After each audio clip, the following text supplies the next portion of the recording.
Bien. Vamos a ver, entonces vamos a terminar con lo que fue la clase pasada, que hablamos de distintos sistemas ópticos, hablamos del ojo y hablamos de lentes, de gráficos S versus C', etcétera. Vamos a repasar eso y vamos a llegar, ¿sí?, a lo que es un microscopio, una cámara, así como aplicaciones de estos sistemas ópticos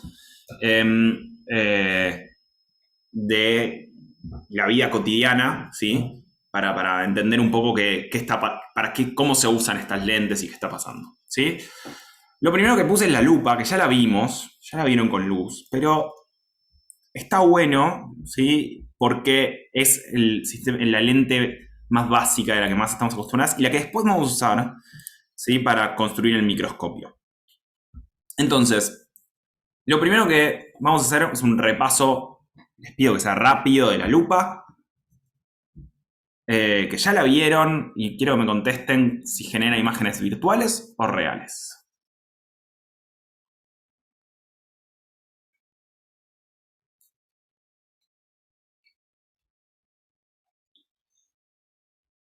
Bien, Valen, que dice depende de la distancia. Ahora yo le digo, bueno, usándola como lupa, ¿sí? Como cuando nosotros ponemos en la hoja para agrandar la letra. Y todo el resto responde reales y acá empezaron a responder virtuales algunos. Como lupa son virtuales. Ajá. ¿Por qué virtuales? ¿Dónde queda la letra cuando la usamos como lupa? Nosotros ponemos, acá está la letra, ¿sí? Acá está el ojo.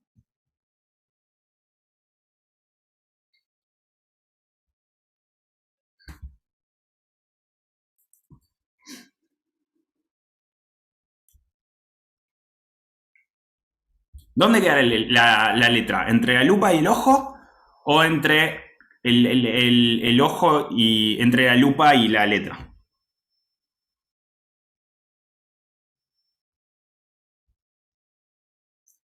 Bien, la mayoría dijo entre la lupa y la letra. Está en el dibujo, ¿sí? Bien, perfecto. ¿Por qué? ¿Qué ventaja? O sea, sí, pregunta de parcial, bien. ¿Qué ventaja tiene eso? ¿Por qué la quiero entre la lupa y la letra? Y acá voy a empezar a relacionar con la clase de maga, ¿sí? Esta clase va a relacionar todo el tiempo la clase de maga con la clase de luz. Porque voy a tener mayor aumento, bien, eso ahora lo vamos a calcular.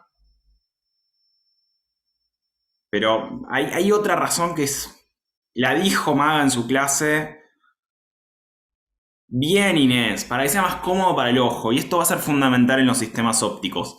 Los sistemas ópticos los vamos a pensar para quien lo usa, ¿sí? Si yo quiero fabricar una lupa, no me voy a concentrar solamente en que haga más grande la imagen, sino que voy a concentrarme en que el ojo, para el ojo sea cómodo de verla, ¿sí? Bien. Entonces, para que el ojo sea cómodo de leerla, yo quiero que me aleje la imagen, no solo que la agrande, sino que me la aleje. Lo más cómodo para el ojo, ¿sí?, es ver un paisaje. Uno relaja los ojos cuando ve un paisaje. El paisaje que está lejos, que llegan rayos paralelos. Cuanto más lejos está algo, más fácil es lo que Inés llama enfocar, de ver una imagen nítida, sí, en el lenguaje coloquial es enfocar. Yo no quiero como meterme en la palabra enfocar por lo que ya dijo Luz, que se confunde con los focos, pero en definitiva, para ver una imagen nítida es más fácil verla de lejos, que esto ya lo habló Maga en su clase. Bien.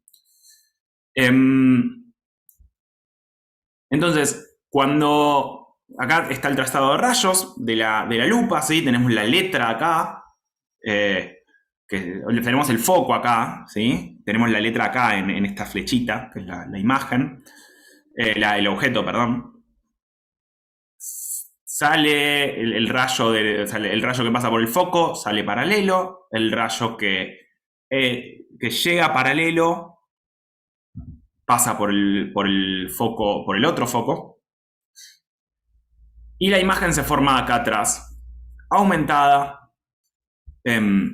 entre la lupa y, y el foco. ¿Sí? Bien. El aumento, ya vimos que lo podemos medir de dos maneras.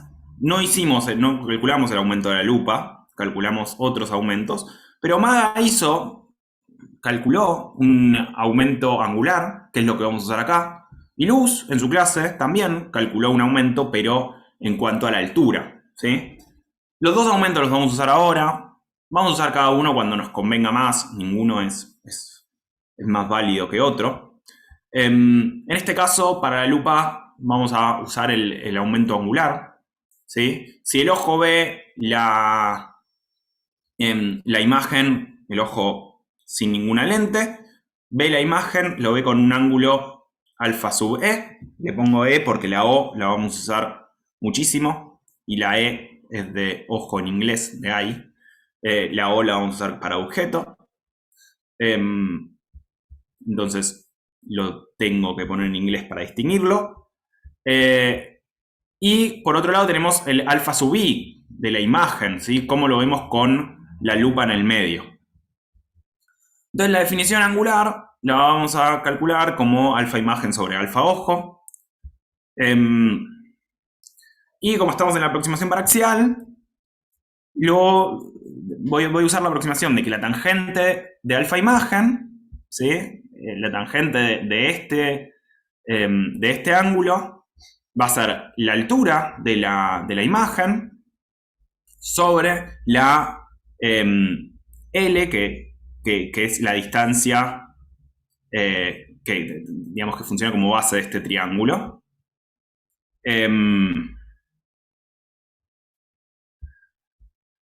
Que es la distancia desde el ojo, ¿sí? No es ninguna S.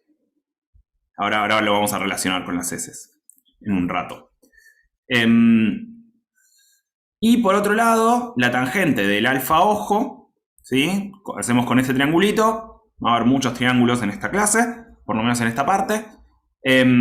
Hacemos como la altura del objeto, ¿sí? Dividido la distancia al ojo, que le ponemos D. Y eso es aproximadamente, los dos los aproximo por el ángulo, por la aproximación paraxial. ¿Sí?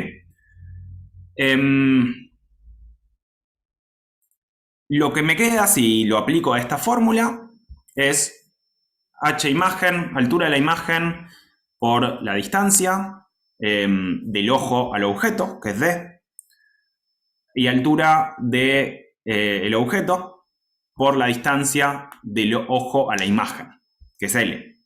¿Sí? Ahora, la altura de la imagen sobre la altura del objeto, esto lo vieron en la clase de luz, ¿sí? Teníamos la relación que es S' menos S' sobre S. ¿Sí? Y acá es donde aparecen las S y donde nos va a resultar importante, donde lo vamos a poder relacionar con toda la clase que dio luz y con sus gráficos S versus S'. Que de paso les pregunto, ¿cómo es el gráfico S versus S' de la lupa?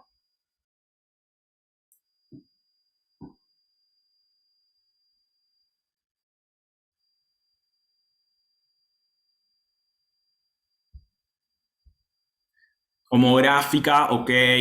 Si todos los gráficos S versus S' son homográficos, ¿algo más para decir?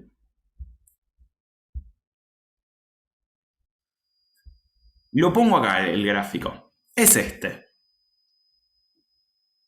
¿Me interesa todo el gráfico en la lupa? ¿En qué parte es la que me va a interesar para que funcione como lupa?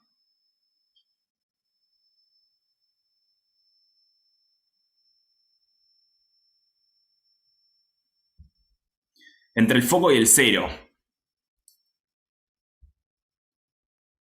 De menos infinito a f, Flor. Fíjate que, claro, va por donde dice Daniela, por donde dice Matías. ¿sí? Esta parte de acá es la que me va a interesar, ¿sí? Yo veo... bien, ¿se entiende? Sí, igual esto es repaso, no me voy a quedar mucho tiempo hablando de esto, porque Luz lo marcó en su clase, lo subrayó con otro color, ¿sí? Esta parte con S', la única parte con S' menor a cero, es la que nos va a interesar.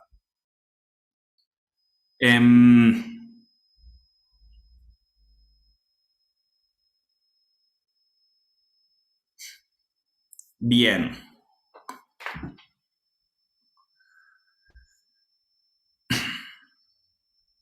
Bien, entonces yo en esta fórmula ya reemplacé HI y HD por S' y S, y me falta relacionar D y L con la zona amarilla, dice Luz, perfecto. Me falta relacionar D y L, ¿sí? Con los parámetros que usamos siempre de la lupa, con el foco, em, con el resto de los parámetros. Y eso se los dejo de ejercicio, ¿sí? Geometría, tranquilos, apliquen las fórmulas que conocen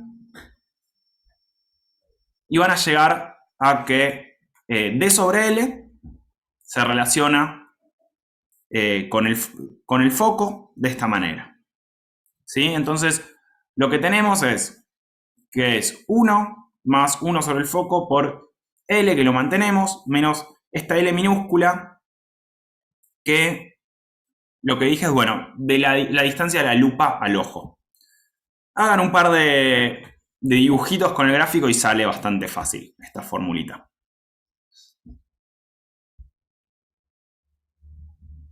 Una cosita, L Sí. grande era la distancia entre el objeto y la lupa, ¿no? El L grande. Es, Escrito es- más arriba.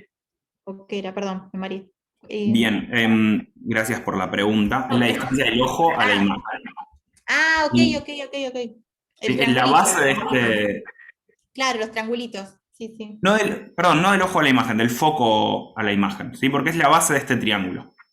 Sale como... Eso está mal anotado. Es la base de este triángulo. Sale anotado, sale de la tangente de alfa sub i. Ok, gracias. Ni nada. Gracias por la pregunta. Bien, entonces, algunas partes interesantes es qué pasa si L, por ejemplo, tiende a infinito, o sea, alejo mucho donde se forma la imagen, ¿sí? Sí, alejo mucho donde se forma la imagen. Fíjense que cuando L tiende a infinito, perdón, esto debería decir F tiende a infinito. ¿Eh? ¿Qué pasa? Ah, no, perdón. Perdón, me mareé yo solo con las anotaciones. Em, ¿Qué pasa si pongo la imagen, ¿sí? El objeto, perdón, en el punto focal?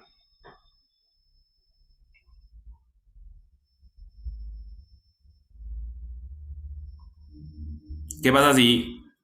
O sea, ¿qué pasaría? Esta L, ¿sí?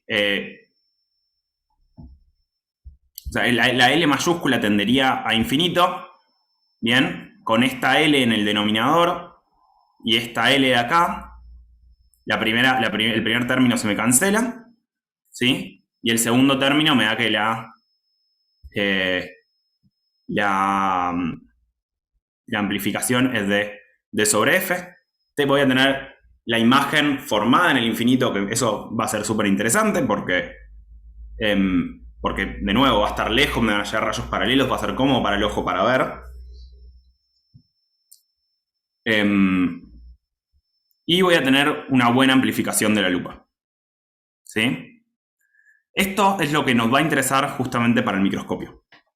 Tener el objeto, ¿sí? Formado en el punto, cerca del punto focal de de esa lupa.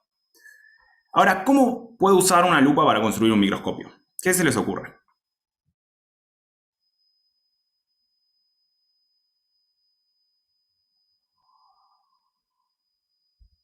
Y acá viene la parte nueva de la clase. ¿Qué es lo que hizo Luz? Usar varias lupas. Bien, perfecto. ¿Es una buena idea?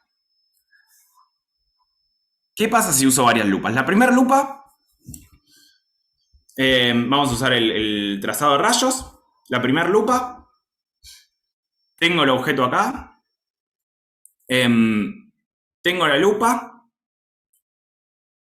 y me queda la imagen acá. ¿Sí? ¿Dónde voy a poner la siguiente lupa? Milton el molesto. ¿Dónde voy a poner la siguiente lupa?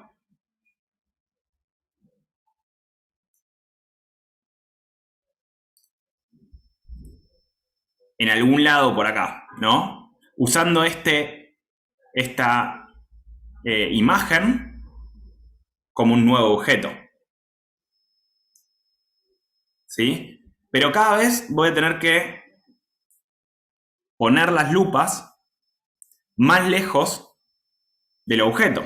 Cada vez voy a tener que tener el foco de mi lupa más grande. Si yo empiezo a sigo agregando lupas. Se me van a multiplicar los aumentos, está bien lo que dicen, ¿sí? Pero tengo un problema, que tengo un límite ahí. Cada vez necesito, o sea, por tener una lupa me aleja la imagen, ¿sí? Para que sea como para el ojo, pero eso es incómodo para una nueva lupa, porque al poner una segunda lupa tengo más lejos a la imagen, necesito que esa imagen, tengo más lejos al objeto, al nuevo objeto, que era la imagen de la lupa anterior. Necesito que esa imagen esté entre el foco y la lupa, entonces necesito un foco cada vez más grande. Pero el foco, fíjense que está en el denominador del aumento. Entonces cada vez aumento menos. Entonces, eso empieza a ser incómodo. Si tengo que poner muchísimas lentes, ¿sí? Cada vez aumento menos y no voy a tener una buena amplificación. Voy a hacer algo parecido, pero no exactamente eso. Voy a usar una lente que lo voy a llamar objetivo, ¿sí? También va a ser como una lupa, pero la voy a usar en otro rango. Lo que voy a intentar es, en vez de que la lente, para que sea como para el ojo, me aleje la imagen, voy a intentar de que me la acerque, ¿sí? Me voy a intentar generar una imagen real, ¿sí? O sea, una imagen de este lado. Cuando me genere la imagen, la siguiente lupa, ahora sí la voy a poder tener más cerca. O sea, voy a querer que el primero lo amplifique, pero que también sea una imagen real, para que la segunda la tenga más cerca, ¿no? Es como mantengo la misma idea, pero cambio un poquito para que este problema que tenía, que cada vez te necesitaba los focos más grandes de la lupa, y cada vez tenía menos amplificación, evitarlo, ¿sí? Entonces el microscopio más simple va a ser eso. Simplemente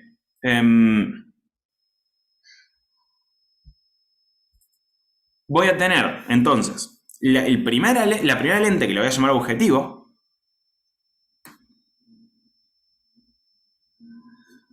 No corrijo el problema de la lejanía, sino que nunca me lo genero, Miguel. O sea, no es que pongo acá una lente que me va a generar una imagen más lejos y después lo corrijo acercándola con otra lente. No. Directamente, la primera lente no quiero que la vea un ojo, ¿sí? Como no quiero que la vea un ojo, no necesito que la imagen esté más lejos. No necesito que la imagen sea virtual. No necesito nada de eso.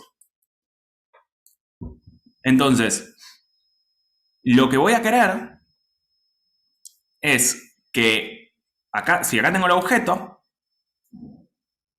acá está el trazado de rayos, muy lindo hecho. Esto lo saqué del Hedge porque me parece una imagen excelente. Creo que del Hedge la saqué esto. No me acuerdo. No tiene pinta de Hedge eso. Es No, demasiado- ahora que estoy demasiado pensando, linda me para- parece que la del Hedge. No, perdón, no dije eso. La del Hedge la había no me había gustado tanto como esquematizada. Y esta me gustó más y por eso agarré esta. ¿Puedo hacer una aclaración por las dudas? Sí. Miguel, es que está dejando la lupa para justamente lo que está cerca del ojo y está poniendo otra cosa antes de esa lupa, por las dudas, que no haya... Ujú. Me parece que se mareó Miguel en algún momento. Perfecto. Claro, o sea, la lupa es un instrumento pensado para que el ojo vea más grande. Pero no es un instrumento pensado para que otro instrumento vea. ¿Se entiende esa diferencia? O sea, lo que me sirve es cada cosa pensar qué es lo que va a tomar de entrada y qué es lo que va a tener en la salida. La lupa que va a estar acá va a estar buenísima para que el ojo vea. Entonces la voy a poner cerca del ojo. ¿Sí? En el microscopio a esto no se le llama lupa, se le llama ocular.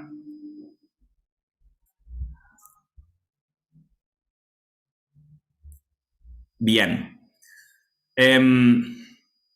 Entonces, la primera lente, ¿qué es lo que va a hacer? Va a tener el objeto acá, ¿sí? Y me va a generar una imagen invertida, real, ¿sí? Más cerca, ¿sí? De la siguiente lente. Entonces, de nuevo, esto de acá, puedo poner una lupa y ahora sí no necesito agrandar mi foco. Puedo poner el foco que yo quiera. Esta imagen está exagerada, pero si estuvieron prestando atención, les tomo una probita. ¿Dónde voy a querer que esté este? Sí, te la invertida. ¿Qué es lo que pasa en los microscopios? Ya habíamos hablado de esto. ¿Se acuerdan que Cande contó la experiencia de cortar abajo de un microscopio? Pasa justamente por esto, porque al generar una imagen real, necesito generarla invertida.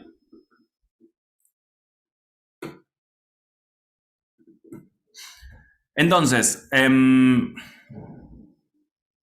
¿qué pasa? ¿Dónde voy a querer que se genere esta imagen real? Esta imagen real. Esta imagen real que después va a ser el objeto virtual de la segunda lente. El objeto real, perdón. Va a ser un objeto real porque voy a poner lente acá. Objeto real de la segunda lente.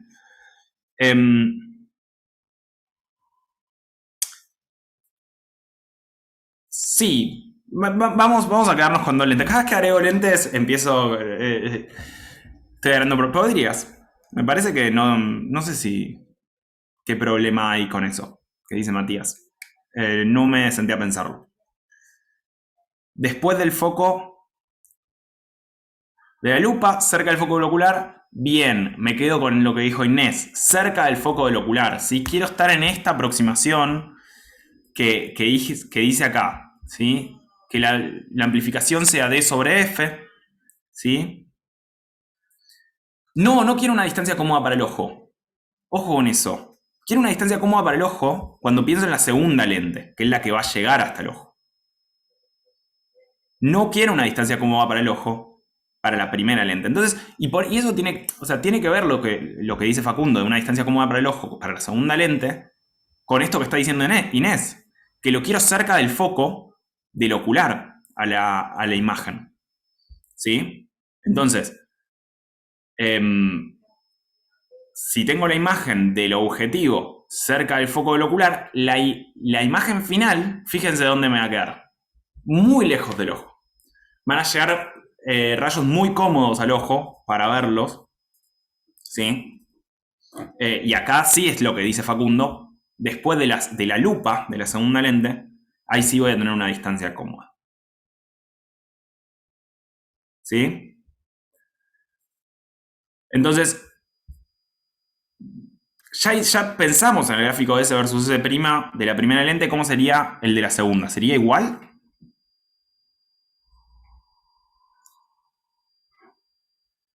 ¿Sería el mismo gráfico S versus S'? O les pregunto distinto, ¿las lentes son iguales más allá de que puedan tener un foco distinto? ¿Puedo usar exactamente la misma lente? ¿Dos lentes iguales para construirme?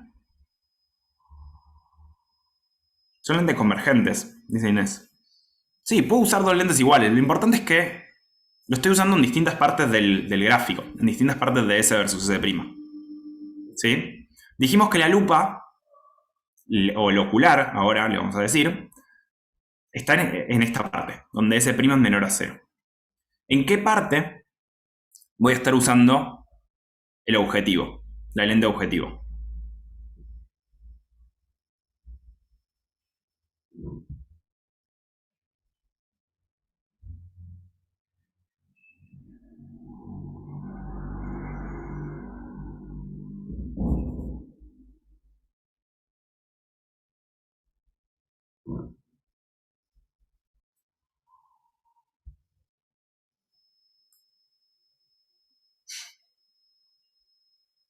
Bien. Perfecto, sí. Muy bien. Esta parte de acá. ¿Sí? Pero en definitiva son la misma lupa, son la misma lente. Puedo agarrarme 2 lupas y construirme un microscopio bastante casero. Pero tengo que, poner... estaría bueno probar, sí. Totalmente. Pero bueno, la primera lupa me tiene que generar la imagen invertida, amplificada y cerca del foco. Esto es me parece lo más difícil, ¿no? De ajustar bien las distancias, ¿sí? Ahí esa es la habilidad de los físicos experimentales, ¿no? Estas cosas que en el papel son tan fáciles. Bueno, pongo la imagen en el foco, después en el laboratorio hay que alinear todo, que no se mueva, etcétera. Pero se puede. Bien. Pero podemos calcular el aumento de este microscopio. De la segunda lente del ocular ya lo tenemos. Como dijeron antes, se van a multiplicar los aumentos, ¿sí? Si tengo un por 2 por 2, voy a tener un aumento de por 4. Del ocular ya lo calculamos, D sobre F, ¿sí? Es esta cuenta que hicimos antes, porque lo estamos usando como lupa. Veamos el aumento del objetivo, ¿sí? Y para esto me dibujé estos triángulos de acá. Pinté del mismo color aquellos que son semejantes, ¿sí?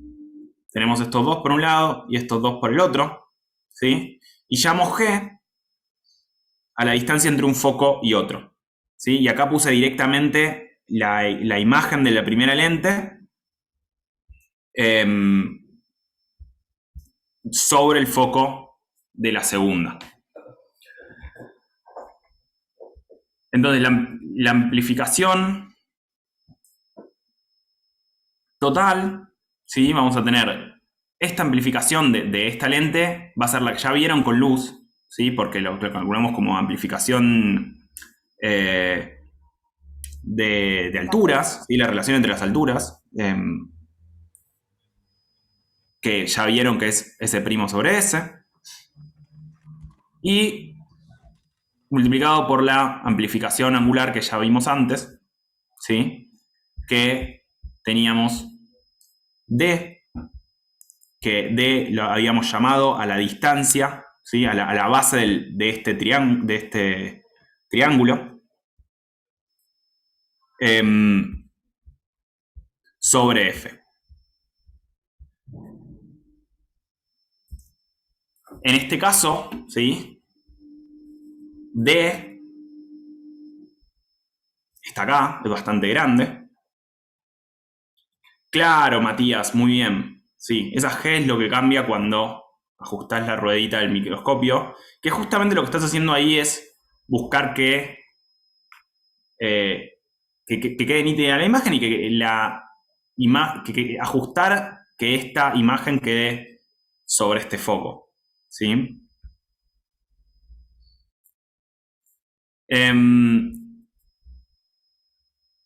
Bien, y por la semejanza de los triángulos, ¿sí? Tenemos que la relación entre la altura de la imagen, ¿sí? Que es la que tenemos acá, y la altura del objeto, que es la que tenemos acá, que es esta altura acá, o sea, tenemos dos triángulos semejantes, cuyos lados, uno es la altura de la imagen y otro es la altura del objeto. Es la misma relación que G que es la base de este triángulo, sobre F, que es la base de este triángulo. ¿Sí? Y con la semejanza del triángulo, de los triángulos azules, ¿sí? De nuevo, lo mismo. Comparamos S, ¿sí? La distancia hasta hasta el objeto y hasta la imagen. Y obtenemos esta relación que ya conocemos, S' sobre S. ¿Sí? La amplificación total, tenemos G sobre F por D sobre F, que es lo que habíamos obtenido, sobre FO, que es lo que habíamos obtenido acá.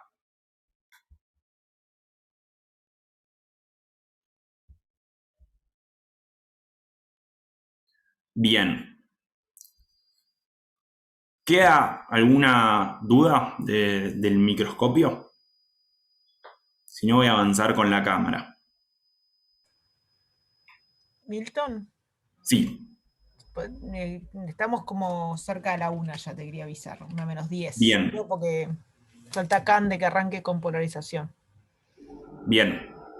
Bueno, voy a contar brevemente lo de la cámara y sin frenarme tanto en preguntas y avanzar.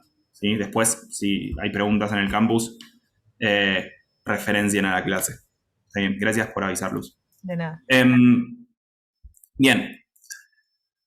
Entonces, acá hay algunas aclaraciones con respecto a las aproximaciones que estamos haciendo, ¿sí?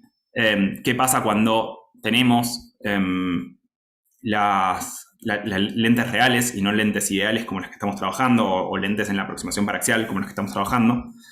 ¿Sí? Y esto es lo que nos va a terminar pasando, ¿sí? Es que, así como ahora tenemos un solo foco, cuando los rayos se alejen más, ya no van a cumplir la aproximación paraxial y van a converger a distintos puntos. Estos distintos puntos los podríamos llamar F0, F1, F2. En definitiva, lo que tenemos es distintos focos, ¿sí? Para distintas separaciones entre los rayos, convergen a distintos puntos. Y lo que me genera esto pueden ser manchones, ¿sí? En vez de puntos. Esto es como una aclaración de algo que sucede mucho en lo experimental. Y se van a llamar aberraciones, ¿sí? Cuando tenemos problemas en la lente que me generan o manchones, o por ahí hay algunas aberraciones que se llaman cromáticas, que me van a separar los colores y que me van a generar problemas a la hora de los experimentos. Todo esto son cosas que hay que tener muy en cuenta. Y un ejemplo de que me va a causar estas aberraciones lo voy a mostrar con los principios de cómo funciona la cámara de fotos. ¿Sí? Vamos a armar una caja, ¿sí? Por ahora imaginaria. Después, no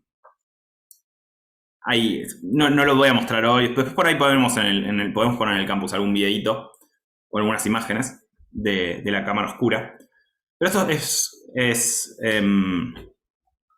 fácil, se puede armar, y de hecho en la facu hay una cámara oscura armada, ¿sí? Cuando vayan a la facu, pidan verla. Está en la mitad del hall del pabellón. No, ¿queda fija ahí? No, la arman para la luz, vos sabés eso. No, está fija y yo tengo acceso libre ¿Está a la fija? cámara, porque Sí. estoy a cargo de ella, así que me La toca buscan a la Luz.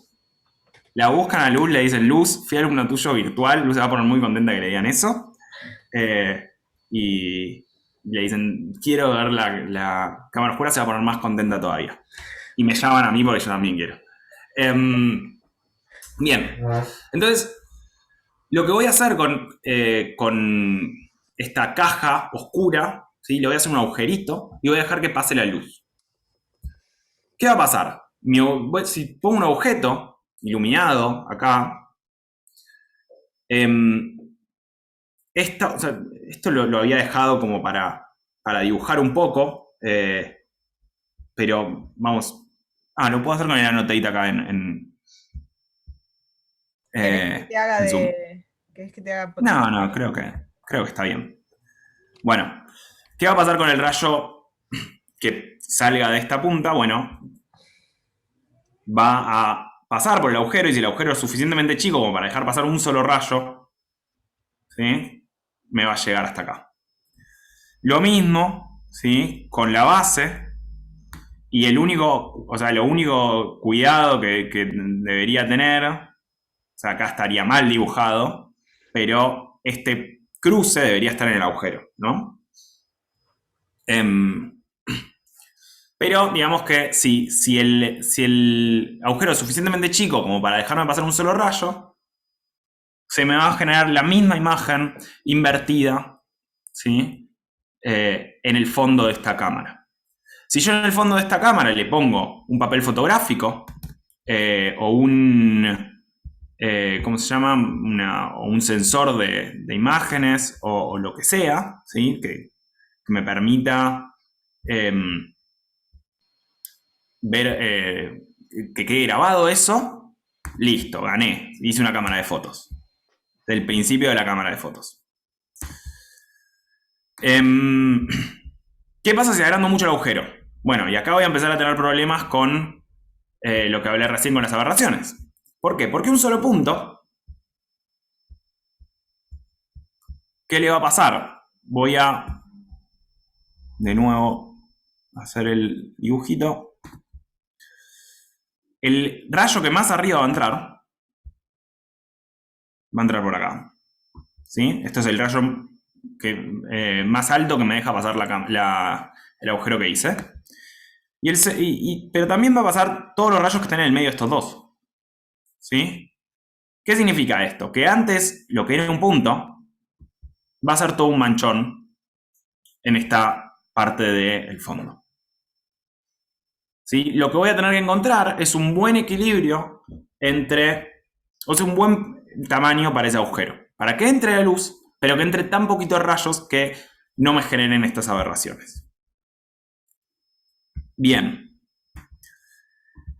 ¿Qué pasa si lo achico mucho? Si demasiado, bueno, esto ya lo vamos a ver un poquito más adelante. Ya vamos a hablar de lo que es la difracción. Pero sí les adelanto que voy a volver a tener problemas, ¿sí? En la nitidez. Esta es una imagen que le robé al Hedge. Voy a sacar el modo oscuro para que se vea bien. Igual me parece que se ve.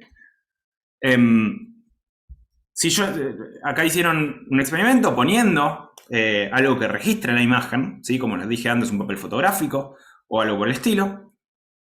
Y con 2 milímetros veían este manchón, ¿sí? Fíjense que por ahí cada punto, acá dice, fíjense en alguna imagen más nítida, luz, óptica, fotografía. Esta L se hace todo un manchón alrededor de la L, ¿sí? Y me genera esta imagen acá. Cada punto de esta imagen es un manchón que genera esta imagen no nítida. A medida que achica el agujero, ¿sí? Fíjense que va generando cada vez la imagen más nítida. Hasta que lo achica demasiado. Y cuando lo achica demasiado se vuelve a difuminar. Y acá les dejo para que piensen cuál es la relación entre, por ejemplo, esta imagen y lo que yo había hecho con el Gaussian Blur en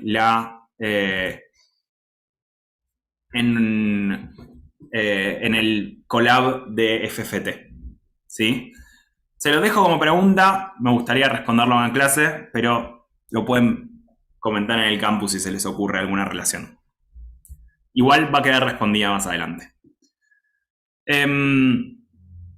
Bien, ¿qué podemos hacer para corregir estos problemas? Bueno, lo que usan las cámaras de fotos son lentes, ¿sí? Las lentes nos ayudan por ejemplo, pueden hacer zoom o a tomar una imagen más amplia o a distintas cosas. Para eso están las lentes en las cámaras, pero también pueden usarse un conjunto de lentes, ¿sí? Que de nuevo no me estoy metiendo muy en el barro de las aberraciones, pero se pueden usar conjuntos de lentes para ir corrigiendo las distintas aberraciones que se tienen. Bien, el veíamos algunos sistemas ópticos me quedó porque estaba al revés la clase. Y después de esto venía el microscopio y la lupa. Bien, la dejo acá entonces. Seguir. Si quedaron dudas de esto, Bien, pues las respondemos por el campus. antes de llegar a Cande, les cuento que por ahí yo vieron que abrí un cosito del foro para colgar cosas interesantes, que dejé un par de links sobre lentes y cosas.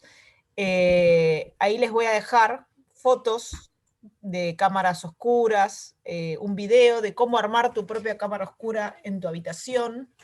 Y no se pierdan, que se viene la Semana de la Física y preparamos con unas chicas de divulgación un super video sobre cámara oscura, así que aprovechen y también chusméenlo, que les va a ilustrar un poquito todo esto tan lindo que fue contando Milton, ¿sí? Así que después voy a colgarlo y chusmeen.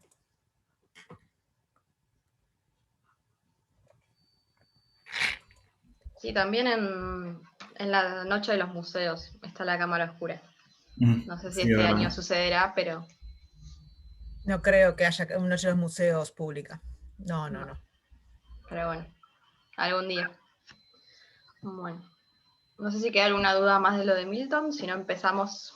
Le cuento rápido a Inés, se puede mirar, sí, una de las fotos que les puedo colgar son las fotos del piso del eclipse del año pasado, que nos volvimos locos con Uy, buenísimo, Vamos sí. al palo mandando los fotitos Ese grupo Todos lo bastante hicimos. docente de la ardió más que imagen el de grupo de los alumnos árboles. durante el parcial. Y eso está contado en el video también que les digo de las chicas de divulgación. Cuando ustedes se paran a la sombra de un árbol, esos manchones de luz que ven no son manchones de luz, es la imagen del sol en el piso. Y si no me creen, buscan las fotos de las manchones de sol debajo del árbol en un eclipse y se ven perfectamente todas las lunitas. semilunitas, las lunitas ahí. Tenemos miles de fotos con Milton, también voy a subir algunas de esas. Y ahí están con una fuente de luz enorme, súper intensa, y un agujerito dado por las hojas de los árboles, por el cruce de las hojas de los árboles. Y eso es la proyección que ven en el piso. El árbol está actuando de cámara oscura para la luz del sol. Ahí está. Muy bueno. Sí, se Eh, reviralizaron esas fotos el año pasado. Están buenísimas. Todos estos, cada uno de estos es la imagen del sol, como decía Luz. Acá hay gente que lo hizo con las manos, me pareció muy bonito. Mm. sí, se puede hacer con un Acá se ve colador perfecto. también. Pones el Sí, colador. porque el colador sale. Muy graciosa esta. Esta no sé quién me la mandó. Ah, sí. Ojo que estás pasando fotos, Milton. Para ver si No, está en mi carpeta de Eclipse, no, es mi carpeta de Eclipse esta. Está todo bien. Tiene una carpeta de eclipse. No Sí, tenés. acá, esto no fue en el eclipse el año pasado, este soy yo. Fuimos a ver un eclipse, pero el del anterior año, cuando se podía salir. Muy bueno. Fuimos a Lobos. Así que, bueno, después quiero ver sus videos de cámaras oscuras en sus habitaciones. Bueno, Bueno, Cande, todo tuyo. bueno, lo que vamos a hacer hoy es empezar con la guía 4, así que a ponerse al día. Y vamos a hablar un poco, a ver. Ahí están viendo, ¿no? Sí, Y lo que vamos a hacer es volver un poco al tema de ondas. ¿Sí? Parecía que en esta guía, en la guía anterior, nos habíamos olvidado un poco de la descripción ondulatoria, porque estábamos trabajando con una descripción geométrica y parecía que nos habíamos olvidado. Entonces ahora vamos a volver a pensar en la luz desde un lado más ondulatorio, ¿no? Una descripción ondulatoria. Bien, entonces vamos a hacer primero un raconto como para volver a conectar con esa parte, así que por ahí ya la tenían un poco olvidada, y vamos a pensar a ver qué cosas habíamos visto de ondas, ¿no? Habíamos visto en las guías anteriores que teníamos magnitudes físicas que oscilaban alrededor de su equilibrio, que podían ser escalares o vectores, ¿sí? Cuando hablábamos de densidad o presión de gases, teníamos magnitudes escalares, y cuando estábamos trabajando con el desplazamiento de una cuerda, estábamos trabajando con un vector. aunque siempre estábamos pensando en una sola componente. Entonces siempre estábamos viendo cuestiones más escalares de las ondas, ¿sí? Siempre estábamos pensando en una sola componente. Entonces, ¿qué pasa si ahora extendemos esa descripción qué va a pasar cuando extendamos la descripción ondulatoria con un carácter vectorial? ¿Sí? ¿Va a haber algo nuevo? Esa es la idea de la guía 4. ¿Sí? Supongo que muchas de estas cosas ya las vieron con Ricardo, así que vamos a ir un poco más rápido. Pero ya saben que la luz es lo que oscila, es el campo eléctrico y en conjunto el campo magnético.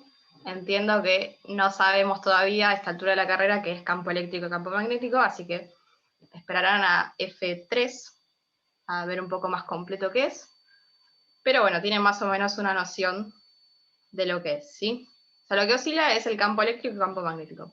A los fines de esta materia nos importa solo eso, ¿sí? Así que no vamos a ahondar en qué es el campo magnético, electromagnético, ¿sí? Lo que vamos a decir es que la luz es una onda electromagnética. Ya lo van a ver todo eso, no se preocupen.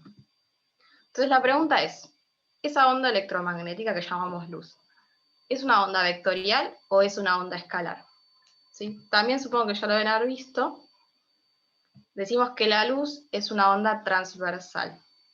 ¿Sí? Eso quiere decir que la onda avanza con una cierta velocidad en una dirección perpendicular en la que ocurre la perturbación. ¿Sí? Eso transversal ya lo habíamos visto cuando hicimos masitas con resortes y demás. ¿Está bien? Entonces, si la onda avanza en una dirección y la perturbación se da en una dirección perpendicular, eso lo que nos define es un plano donde hay infinitas direcciones posibles para que suceda esa perturbación. ¿Está bien? Lo que digo es esto, si la onda avanza en esta dirección, y yo sé que lo que oscila es perpendicular, tengo todo el plano donde puede estar dada esa perturbación, ¿no? Lo que oscila puede oscilar así. Acá, acá, y así. ¿Está bien? Bien. Entonces, si tengo infinitas direcciones posibles, donde puedo tener mi perturbación, dado que es una onda transversal, necesariamente voy a necesitar describir esa perturbación con un vector, ¿no? Para definir bien dónde está dada mi perturbación. Sí, tengo que dar esa dirección. Si tengo un plano, tengo infinitas, así que necesito que sea un vector. Entonces ya sabemos que la luz es una onda electromagnética, transversal y necesariamente tiene que ser vectorial. Entonces aparece algo nuevo que no veníamos trabajando hasta ahora, es, bueno, darle a nuestra perturbación una dirección, ¿sí? Distinto es la dirección de propagación, ¿sí? Eso ya lo veníamos trabajando. Pero ahora estamos pensando que la perturbación, o sea, lo que oscila, tiene una dirección. ¿Está bien? Y vamos a definir algunas cosas más de nomenclatura. Llamamos plano de polarización al plano perpendicular a la dirección de propagación. ¿Sí? Lo que estaba dibujando antes. Si tenemos una onda que se propaga en Z, por ejemplo, esto es Z, el plano de polarización es el plano perpendicular, ¿no? Entonces sabemos que nuestra perturbación siempre va a estar contenida en este plano. ¿Sí? Bien. ¿Alguna duda con esto? Esto ya creo que lo vieron con Ricardo en la teórica.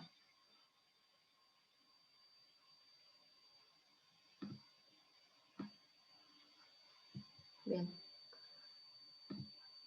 Seguimos. Bien.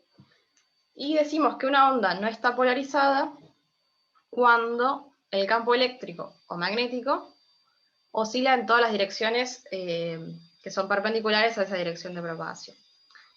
En realidad, ¿qué es lo que pasa? En general, muchas fuentes emiten radiación, o sea, luz, con una polarización que cambia con el tiempo de forma aleatoria y ese tiempo es muy corto.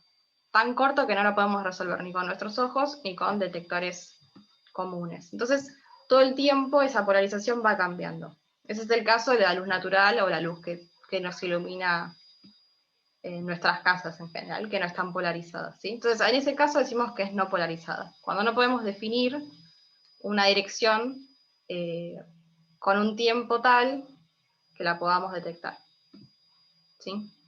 Bien. Todo eso son algunas cuestiones que van a aparecer en la guía de nomenclatura, así que lo aclaro para que después quede resuelto. Bien. Entonces, si queremos determinar el estado de polarización de una onda, necesitamos dar o analizar cómo es el campo eléctrico o magnético, ¿sí? Las dos cosas vienen en conjunto. Para lo que es esta guía vamos a analizar siempre, para esta materia, vamos a analizar siempre lo que es el campo eléctrico, pero es lo mismo si consideráramos el campo magnético. Sí, a fines prácticos no deja de ser una letrita para nuestra idea de onda, ¿sí? Entonces, si pensamos en nuestra perturbación, vamos a pensar una descripción ondulatoria, que lo voy a pensar con exponenciales complejas, pero bien sabemos que esto debería ser un coseno de k por r más menos omega t, ¿sí? O sea, la parte real de esto.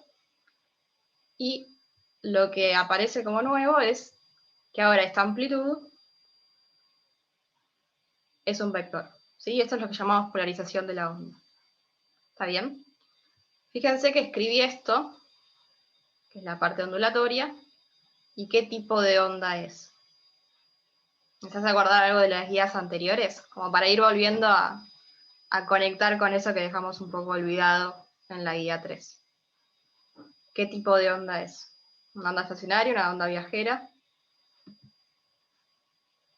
Una onda plana, sí, viajera, ¿sí? Está bien. Y esto ya lo hemos visto, que el K era lo que nos daba la dirección de propagación de la onda. Bien, puede ser progresiva o regresiva dependiendo del signo, ¿sí? Eso ya lo habíamos visto en la guía, creo que 2.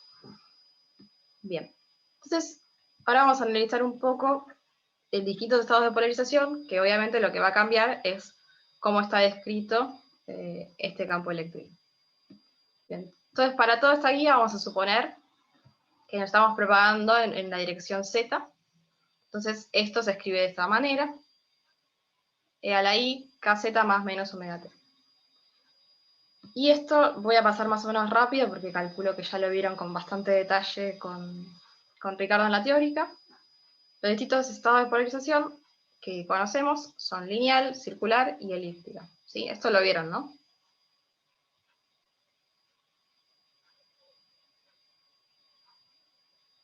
Bien. Entonces, en general, lo más general que vamos a tener es que si pensamos que nuestra onda se propaga en Z, es una onda transversal y obviamente vectorial, la perturbación siempre va a estar contenida en el plano XY, ¿no? Entonces lo podemos escribir como la forma más general, como una parte en X y una parte en Y, que no necesariamente están en fase, ¿sí? Y eso es todo lo que va a cambiar, esta fase relativa entre la componente X y la componente Y, es lo que nos va a dar los distintos estados de polarización, ¿sí? Bien. Sigamos. Entonces, tengo una amplitud por la onda en X y una amplitud por la onda más una fase, que es la diferencia de fase relativa entre X e Y. Bien, entonces, vamos a ver casos puntuales o cómo describimos estos estados de polarización que han visto ya. Entonces, empezamos con la más fácil, que es la polarización lineal. Y esta es la manera en que se escribe. Una amplitud en X más menos una amplitud en Y, en la dirección Y, por la parte que oscila, ¿no? Que es la I, KZ menos omega T. Bien. Y estas amplitudes son constantes y reales. Si volvemos a la expresión anterior, para obtener la polarización lineal, ¿qué tipo de fase, cómo tiene que ser esta diferencia de fase? ¿Cuánto tiene que valer epsilon? Entonces, si yo quiero llegar a una expresión de este estilo.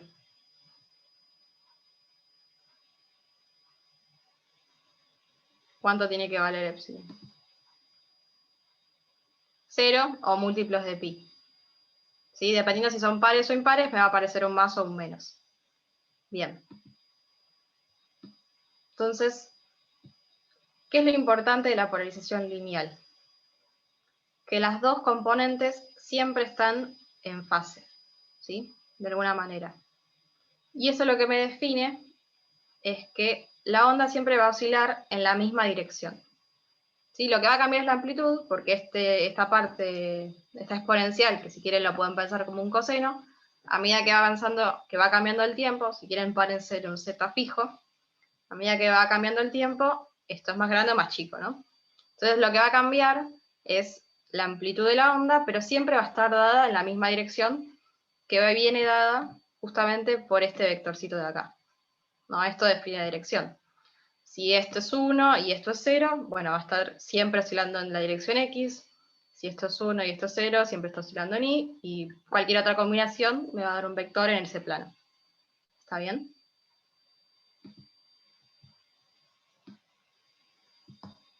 Bien. Sigamos.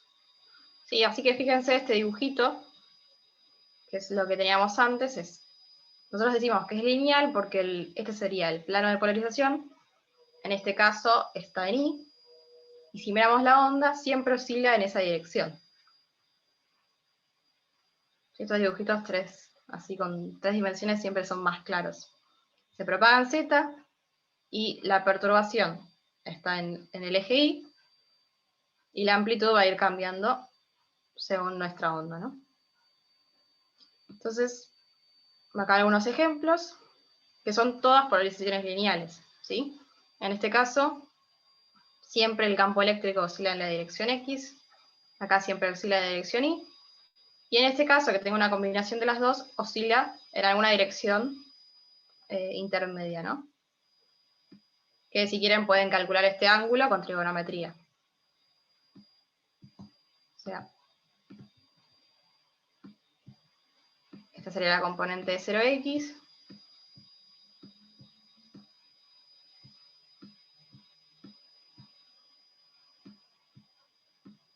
y esta es la componente de 0y.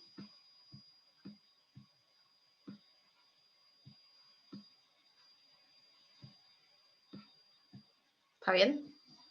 ¿Alguna duda hasta acá?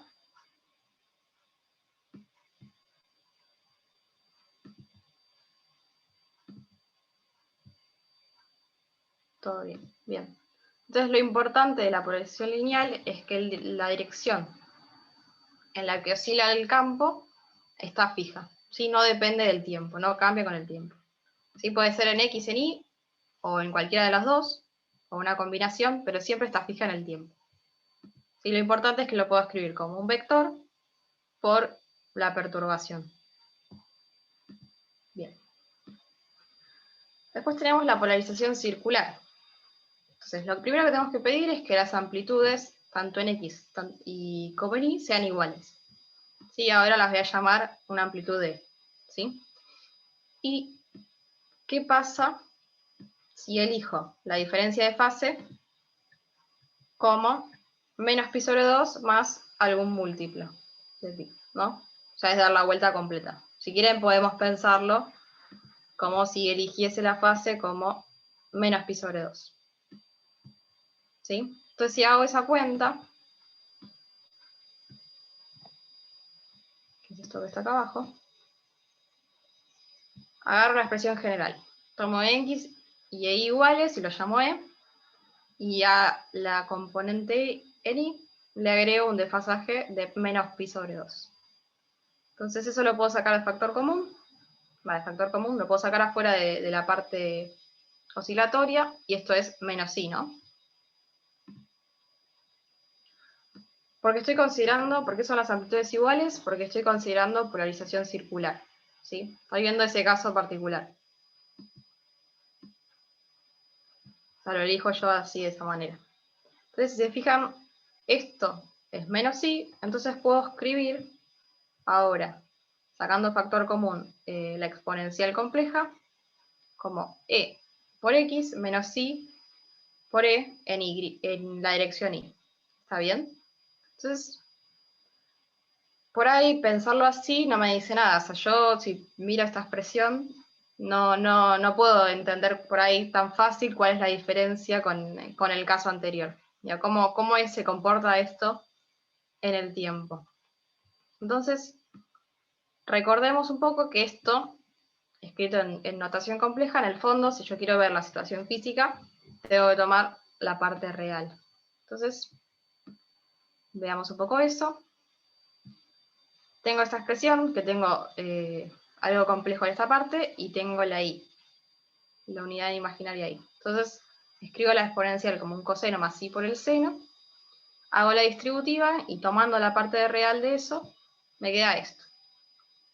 Que en x tengo una onda que se escribe con un coseno, y en y tengo una onda que se describe con un seno. ¿Sí? ¿Qué pueden decir de esto?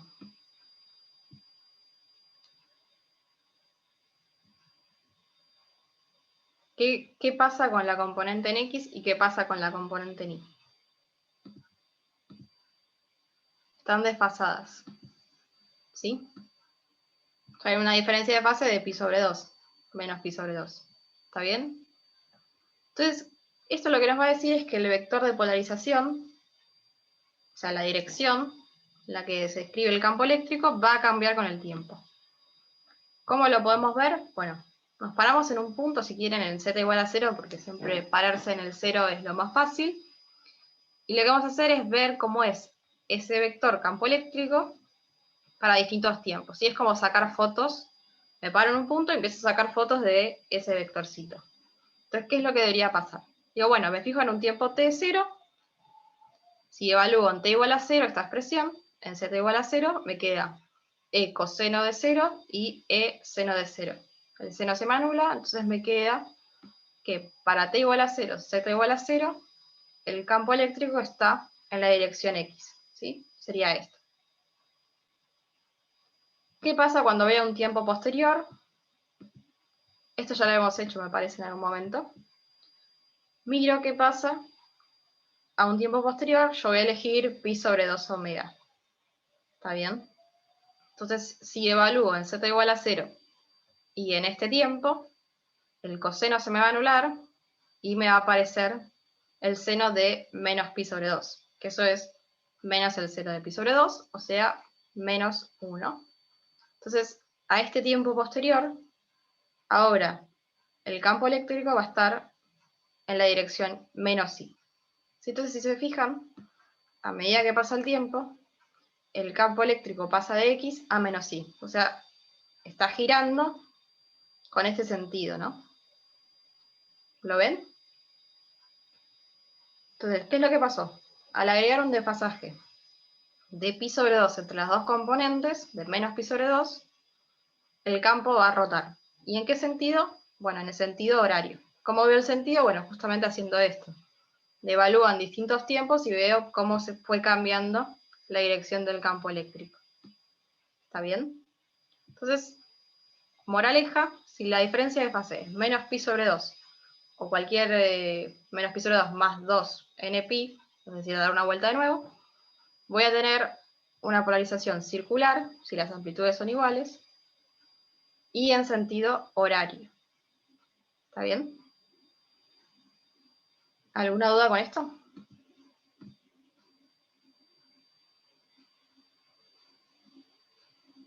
¿Cómo sabes? Bueno, lo que podrías hacer es buscar un tiempo posterior entre medio de estos dos y ver que te quede justo acá y no en cualquier otro lado. Ok, pero ahora que ya sabemos, podemos asumir que siempre va a ser horario, entonces. Sí, Bueno, sí, lo puedes asumir. Pero claro, bueno, eso claro. también tenés que tener en cuenta de escribir las cosas bien. Yo, la verdad que no me acuerdo las cosas de memoria, entonces siempre Sí. lo pienso de esta manera, pero sí, si se lo acuerdan. Dale, Una dale, cosita, no me acuerdo los ejercicios de la guía cómo son, pero ¿podemos subir un poquitito? Porque cuando habías escrito la parte de adentro, lo que ahí donde queda el argumento, es Claro, KZ eso iba a decir. menos omega t. Si En lo algún escriben al ejercicio de la guía revés, quizá está con un más. como las ondas viajeras, que a veces le poníamos más y menos. Sí, eso tenganlo presente, que si lo escriben o al revés o con un más, les puede cambiar el signo. Entonces, sean consistentes. Pero si los tienen escrito así, el sentido de giro va a ser al revés. No sé si los marea más. Sí, por eso para mí es mejor siempre pensarlo que acordárselo, porque yo no sé si soy consistente con mi notación. Entonces, ante la duda lo pueden pensar. Evalúan en 2 tiempos inteligentes y van a ver el sentido de giro. Es cierto. Bien, entonces, esto lo pueden hacer ustedes. No voy a hacer la cuenta, pero si ahora eligen la diferencia de fase entre la componente X y la componente Y como pi sobre 2, con la escritura de las ondas de esta manera, van a tener un sentido de giro antihorario, ¿sí? Lo que va a cambiar es este más que teníamos acá o menos. ¿Está bien? O lo mismo.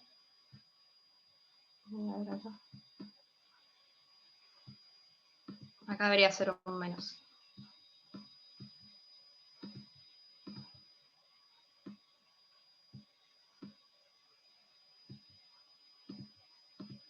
¿Está bien? Eso les queda como tarea para que lo vean.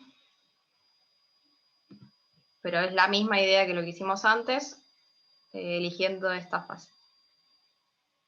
Después lo subo corregido. Bien, entonces ahora veamos el último caso, que es muy parecido a este, pero con la única diferencia de que ahora las amplitudes en la parte de X y en la parte de Y son distintas. Entonces, no voy a hacer las cuentas, pero es lo mismo que antes. Si la fase, para que tenga polaриzación elíptica, la fase tiene que ser más o menos pi sobre 2 o esto más 2npi, ¿sí? Cualquier vuelta de nuestra fase. Entonces, si elijo la fase pi sobre 2, hagan la cuenta, les va a quedar antihoraria. Y si elijo menos pi sobre 2, va a ser horaria, ¿sí? Esa es la misma cuenta que hicimos antes. La única diferencia ahora es que la parte en X y la parte en Y no son iguales, entonces me va a quedar una elipse. Si tengo un eje mayor y un eje menor. ¿Qué pasa cuando nuestra fase no es ningún múltiplo de pi o ninguno de estos valores conocidos? O sea, si fuese un número cualquiera arbitrario. En general, ya hemos visto que cómo se escribía era de esta forma. ¿Sí? Y esto supongo que lo deben haber visto con Ricardo, porque yo me acuerdo de haberlo visto así con él. Pueden obtener, en ese caso más general, que eso describe la ecuación más general de la elipse, ¿sí? Que es esta que está acá. La dejo por completitud, pero lo que nos está diciendo es que ahora, para un épsilon arbitrario, es decir, una diferencia de fase entre X y Y arbitrario, lo que voy a tener es una elipse rotada, ¿sí? Entonces, el estado de polarización más general siempre es una elipse rotada a algún ángulo alfa que dependerá de cómo son esas amplitudes y del epsilon, ¿sí? Esto lo pueden obtener a partir de la ecuación más general de la elipse. Bien, paso todo esto rápido porque supongo que lo vieron con Ricardo con detalle, así que vamos a lo que nos Igual compete. es un buen momento para que hagan alguna pregunta si algo de la clase de Ricardo y esta no les quedó claro, porque en base a esto construimos lo demás.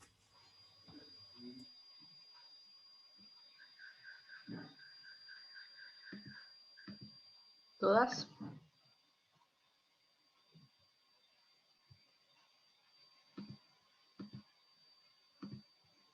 Bien, entonces, recapitulando un poco, a ver si aparece alguna duda.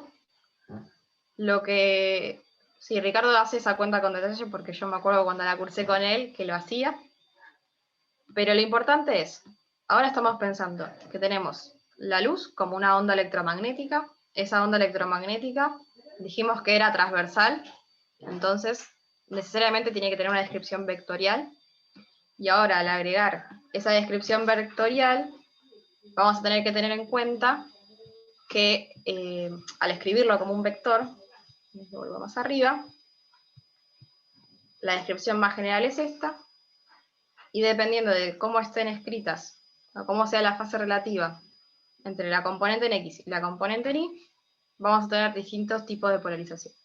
Y el resumen son estos 3 casos. ¿Sí? Donde lo más general sería una elipse rotada. ¿Sí? Algo así. ¿Está bien? Ese es como el resumen de lo que vamos a tener.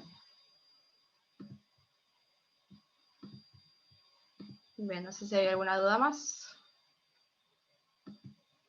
Bien, sigamos. Claro, siempre la polarización está en el plano XY. ¿Sí? Porque tenemos una onda transversal. Entonces nunca vamos a tener nada en Z si se está propagando en Z. Sí, a ver. Acá está, ¿ves? Fíjate lo que es. ¿Qué significa que esté rotada? Es que los ejes mayor y menor de la elipse, el eje mayor sería este, y el eje menor sería este, no coinciden con X y con Y. Eso es que esté rotada.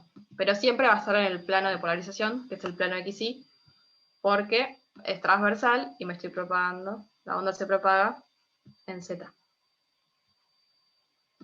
Bien, es una buena pregunta. Genial. Sigamos. Entonces, creo que esto ya no lo vieron con Ricardo. Lo que vamos a hacer es incorporar de alguna manera una nueva forma de escribir nuestros estados de polarización, y es hacerlo de forma matricial. Si en vez de escribirlo como una componente en X y una componente en Y, y usar los versores, que es lo que veníamos haciendo antes, ¿sí? Una descripción de este estilo, lo queremos hacer una descripción matricial. Pero no hay nada muy raro de todo esto, pero nos va a servir como para la siguiente etapa. Bien, entonces si tenemos una onda linealmente polarizada, se escribe de esta manera, la parte en X, una parte en Y, y lo único que puede cambiar es que tenga un más o un menos, ¿sí? Esto es que están en fase, ¿sí? Si yo tomo la parte real de estos, las dos oscilan con un coseno. Bien, si tengo una circular, tengo la misma amplitud para la parte en X y para la parte en Y, por eso la saqué de factor común, y esto se va a escribir como un 1 y un más menos Y, ¿sí? Y ese más y ese menos, ¿qué es lo que me va a determinar?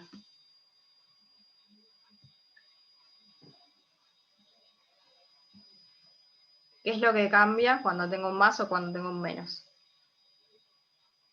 El sentido ¿Para de qué lado giros. gira? Exacto. Si es horario antihorario, y tengan en cuenta que eso depende de cómo lo haya escrito acá. Bien.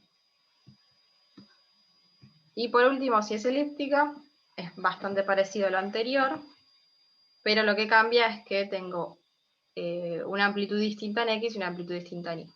¿Sí? ¿Qué es lo importante que tienen que llevar de esto? Es que al que aparecer la unidad imaginaria en este caso, lo que me está diciendo es que la componente en X y la componente en Y están desfasadas. Sí que es lo mismo pensar que hay una que se escribe con un coseno y otra que se escribe con un seno, tanto en circular como en elíptica. ¿Sí? Si quieren, la circular es un caso particular de la elíptica donde justo las dos amplitudes son iguales. Bien. A ver el chat. ¿Qué es lo que cambia el más o el menos en la lineal? Lo único que va a cambiar es cómo es ese vector.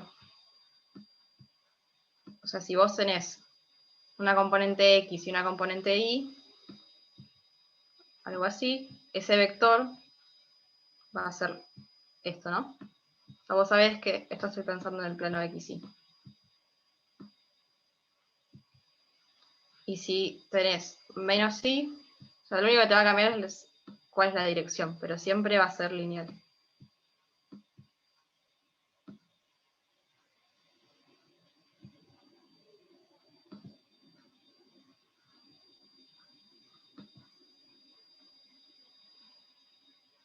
Bien. No sé si le contesté la duda, creo que era Lourdes.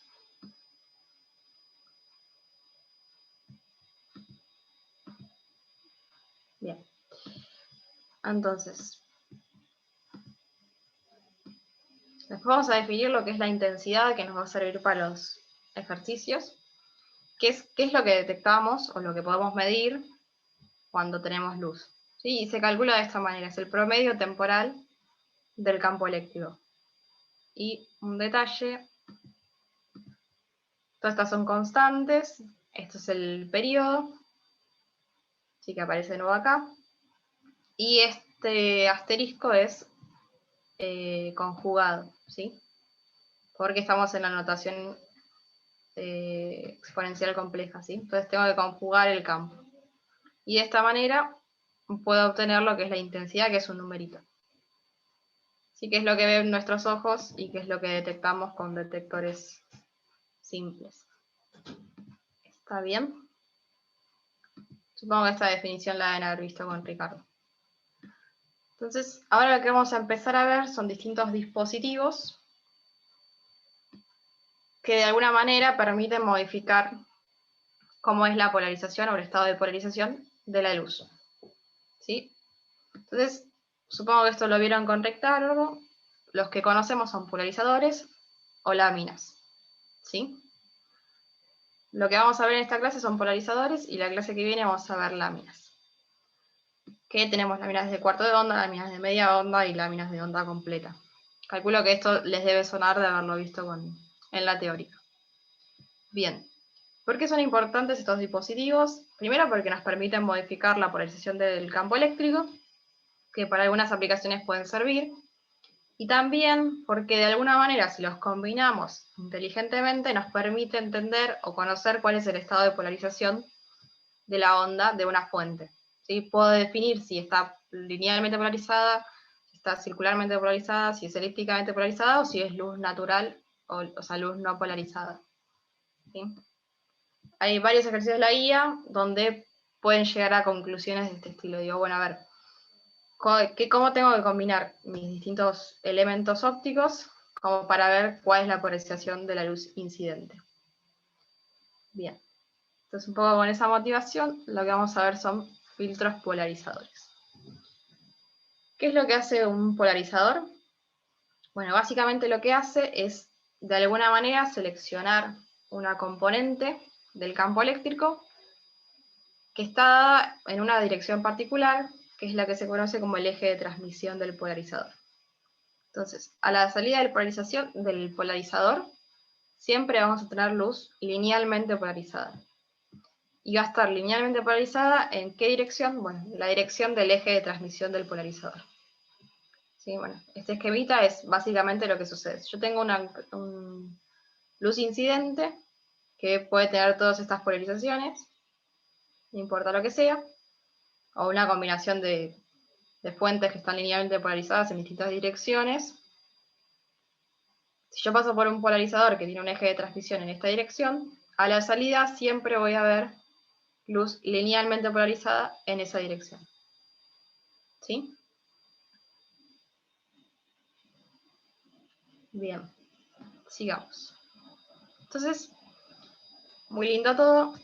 ¿Cómo lo describimos matemáticamente? O sea, digo, ¿cómo es esto en las cuentas? ¿Cómo paso de este campo incidente a este campo de salida? Bien, entonces, supongamos que escribimos la onda más general posible de esta manera. ¿Sí? Fíjense que es en forma matricial lo más general que teníamos. Una componente en X y una componente Y que tiene algún desfasaje relativo, epsilon. Y dependiendo de cómo sea ese epsilon, puede ser lineal, circular, elíptica o natural. Bien. Entonces, lo que sabemos es que si ponemos un polarizador, yo voy a elegir que el eje de transmisión del polarizador, es decir, la dirección en la que pasa toda la luz, coincida con el eje X. Entonces, sabemos que a la salida, la luz va a estar linealmente polarizada y en esa dirección. Es decir, que el campo a la salida se va a escribir de esta manera. Solo tengo una componente en X y como solo es en X, está linealmente polarizado. ¿Sí? La dirección del campo eléctrico está fija en el tiempo. Bien. ¿Sí? Fíjense que solo sobrevive la componente que esté alineada con esa dirección. Entonces, pensemos un poco qué operación hicimos para pasar del campo incidente al campo de salida. ¿Sí? O sea, qué es lo que hizo el polarizador y cómo lo podemos describir de alguna forma matemática. Entonces tengo que pasar de este vector a este vector. Entonces de alguna manera tengo que hacer alguna transformación y esa transformación la voy a escribir de forma matricial, ¿no? Entonces tengo que armarme de alguna manera una matriz. ¿Sí? Esto es lo que les decía. El campo de salida va a ser alguna operación, que es lo que haga el polarizador, por la luz incidente. ¿Sí? Esto lo que se llama es la matriz del polarizador. ¿Y cómo es esa matriz? Es de esta forma. Fíjense que es un 1 en la dirección X y un 0 en Y. ¿Sí? Solamente selecciona la componente en X. ¿Está bien? Fíjense que pueden hacer la cuenta de multiplicar esta matriz por el vector incidente, me queda lo que habíamos dicho que era el campo a la salida del polarizador. ¿Está bien? ¿Alguna duda con esto?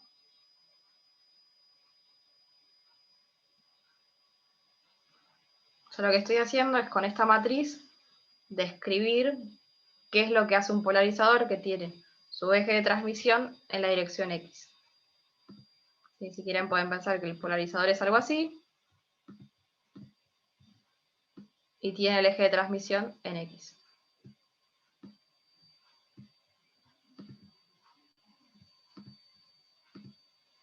Bien. Gracias, Lourdes. Párenme si hay alguna duda. Entonces, si yo quisiera pensar o escribir cómo es la matriz para un polarizador que tiene su eje de transmisión en Y. ¿Se les ocurre cómo sería esa matriz? O sea, yo quiero seleccionar solo la componente en Y. Bien, es lo que dice Valen, de alguna manera. Es la matriz que tiene todos ceros, salvo en la componente II, digamos, en la diagonal. Sería esto, ¿no? ¿Alguien no ve lo que es? ¿O por qué es esto?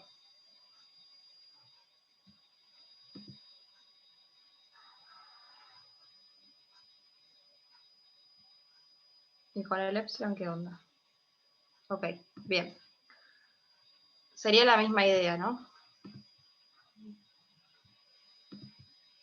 Volvamos un poco a este dibujito. Yo tengo algún tipo de luz polarizada, que la voy a escribir de esta manera. Y ahora lo que digo es que a la salida, el campo va a ser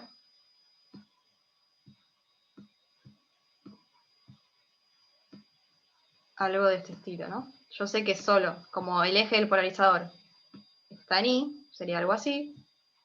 A la salida solo me va a sobrevivir la componente del campo que esté alineada con ese eje, ¿no? O sea, solo me va a sobrevivir la componente en Y. Entonces yo sé que a la salida va a ser algo de este estilo. Un 0 acá. Y ahí.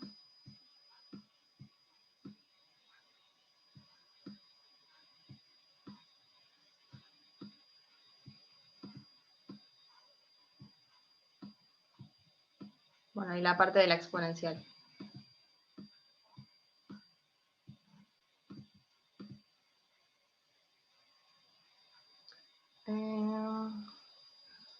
Bien, es como una proyección, ¿sí? Es lo que dice Inés y es lo que dice Franco. Lo piensa como una matriz asociada a una transformación lineal, sí. Es eso. Entonces yo quiero que esto que tengo a la salida lo pueda escribir como una matriz, o sea, una operación, que es lo que haría, que es lo que hace mi polarizador por la onda incidente.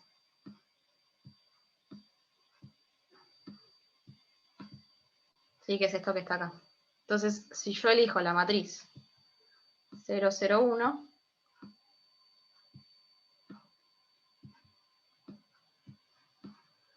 y lo multiplico por el vector 0 y algo acá, algo no nulo. Ah, perdón. Esto está al revés. Si lo multiplico por un vector que tiene algo acá, y tiene otra cosa acá, bueno, si hacen la multiplicación solo les va a sobrevivir esto que está acá, que es lo que quería, ¿no?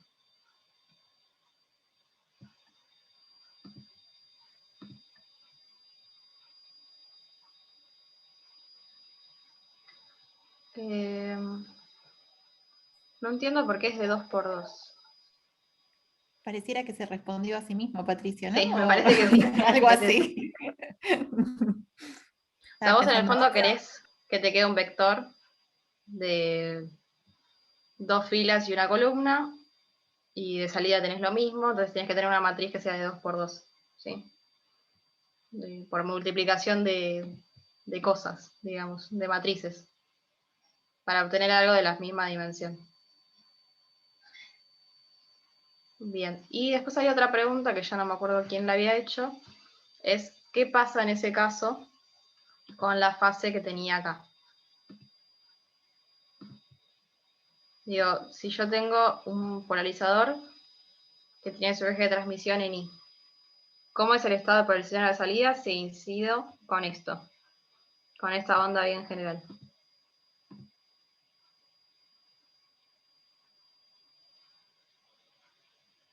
¿Alguien puede responder esa pregunta? ¿A alguien se le ocurre? ¿Cambia algo? ¿No cambia nada? ¿Es lineal siempre?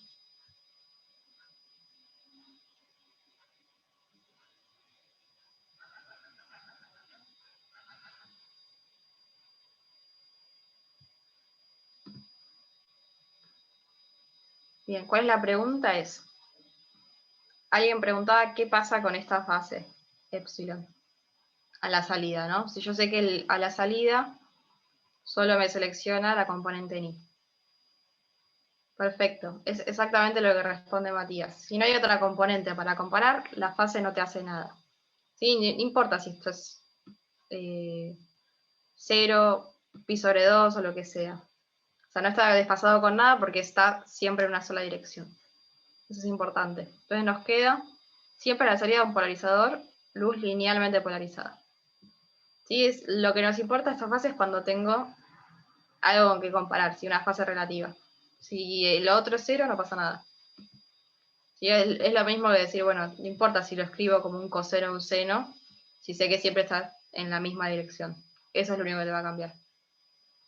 Bien.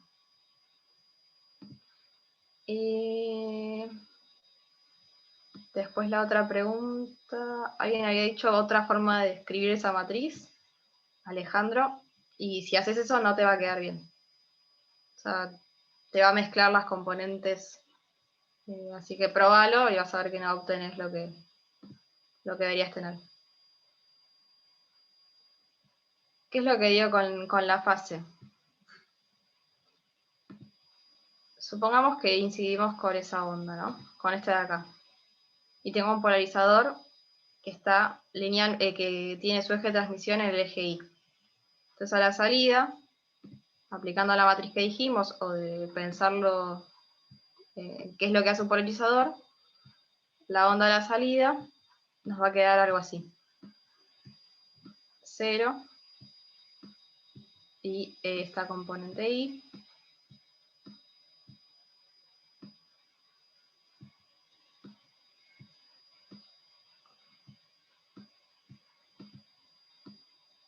Entonces la pregunta venía por el lado de, ¿cambia algo esa fase que teníamos acá? O sea, ¿cuál es el estado de polarización de esta onda? Sería como la pregunta. Y la respuesta es que es lineal. ¿Y por qué? Si quieren, esto lo podemos escribir volviendo a la notación con versores. Esto es un I en la dirección I por E a la I. Bueno, kz menos omega t más epsilon. ¿Está bien? Entonces esto, si tomamos la parte real, me queda el coseno kz menos omega t más epsilon. Siempre en la dirección I, ¿no? O sea, lo único que me agregó esa fase, si quieren, es como un corrimiento en el tiempo, o lo que sea, una fase. ¿Sí? Pero no me cambia el estado de polarización, porque siempre va a oscilar en la dirección I. Entonces, la moraleja es que me va a quedar lineal. ¿En dónde está lo que hay que comparar? Esa fase me va a importar si yo tengo algo no nulo en la otra componente, ¿sí? Pues igual cuando veamos más ejercicios creo que eso va a ir tomando un poco más de forma, pero creo que ahí más o menos los polarizadores que vamos a ver siempre te van a dar una única componente, o sea, va a estar siempre linealmente polarizado. Esa polarización lineal se puede escribir, o sea, no necesariamente puede quedar en X o en Y, ahora vamos a ver eso. Pero siempre va a quedar linealmente polarizada porque esa es como la gracia del polarizador lineal, que es el único polarizador que vamos a ver. Detalle. Bien. Sigo que nos queda poquito. Bien. Entonces ahora vamos un poco enganchado con la pregunta de Liliana. ¿Qué pasa si ahora, digamos, es como mirar este ejemplo, ¿no? ¿Qué pasa si el polarizador no está, el eje no está ni en X ni en Y? ¿Sí? A veces sería como este caso. ¿Cómo hago para escribir esa operación? ¿No? Este sería el plano de polarización. Tengo los ejes X e Y voy a llamar E paralelo al eje de transmisión y E perpendicular al eje perpendicular a ese. ¿Sí? Bien, viene por ahí Facundo. Entonces, la idea es que yo sé cómo opera de alguna manera el polarizador cuando lo tengo descrito en sus ejes. Yo sé que va a sobrevivir lo que esté ubicado de alguna manera, o sea, lo que sea paralelo al eje de transmisión, y todo lo que sea perpendicular no va a sobrevivir. Entonces yo sé que esa es la operación que hace el polarizador. Entonces, de alguna manera, lo que tengo que hacer es, bueno, si yo quiero, si yo ya sé cómo funciona el polarizador en estos ejes, bueno, escribo mi luz incidente en esos nuevos ejes. Entonces, de alguna manera, tengo que proyectar la luz incidente en estos nuevos ejes, o bien, como dice Facundo, creo que era, usar una matriz de rotación, ¿sí? Que me lleve de X a Y a estos nuevos ejes. ¿Está bien la idea? ¿Llegaron? Bien. Entonces, siempre esto es lo que va a pasar cuando tengamos cualquier dispositivo. Yo sé cómo operan los dispositivos, ya sea un polarizador o una lámina, cuando lo veamos, en sus ejes. Si lo tengo escrito en los ejes del polarizador o de la lámina. Entonces, siempre tengo que llevar mi luz incidente a esos ejes y ahí sé cómo trabajar. Entonces, veámoslo un poco con las cuentas, ¿sí? Fíjense que si yo tengo, lo que estoy diciendo es que mi eje de transmisión forma un ángulo alfa con los ejes X e Y, que es donde tenía escrita originalmente mi luz incidente. Y entonces, lo que quiero hacer es escribir, yo puedo escribir proyectando los ejes, estos nuevos ejes, en función de los ejes X e Y, usando trigonometría, ¿sí? Y lo mismo, puedo escribir X e Y en función de estos nuevos sets de ejes. ¿Está bien? ¿Perdí a alguien con esta nueva parte? Bien. Entonces sigamos. Y esto se puede escribir también de forma matricial, que es lo que decía Facundo. Si yo quiero este vector vinculado con los X e Y, acá si quieren me faltarían los sombreritos de que son los versores. Bueno, todo. Están vinculados con matrices de rotación. ¿Sí? Y esta sería como la inversa. También hago rotar en menos alfa. Es lo mismo. O sea, esto es una transformación que me lleva de estos sets a estos nuevos sets vinculados con este alfa. Lo que pueden hacer es chequear si lo están escribiendo bien, probando con algún alfa conocido, como puede ser alfa igual a 0, saberían coincidir los ejes, o alfa igual a pi sobre 2, y ver qué ejes coinciden con qué. Siempre es una buena manera de chequear que están proyectando bien. ¿Sí? Bien. ¿Alguna duda con esto? ¿O se acuerdan las matrices de rotación de memoria o lo piensan como la proyección y de ahí lo pueden deducir? Bien, entonces recordemos que tenemos escrito el campo incidente en función de los versores X e Y. ¿Sí? En nuestra notación matricial estaban en función de X y de Y. Entonces lo que queremos hacer es escribirlo en los ejes de polarización. Entonces esa operación es simplemente esto que está acá. ¿Sí? Es agarrar y aplicar la matriz de rotación a nuestro campo incidente. Que fíjense que nuestro campo incidente estaba escrito en X e Y lo roto y me va a quedar en función de estos nuevos ejes. Y por eso le voy a poner un primado acá para decir que es el campo incidente descrito en los nuevos ejes. Es el sistema que está formado por la dirección del polarizador y la perpendicular. ¿Estamos con eso?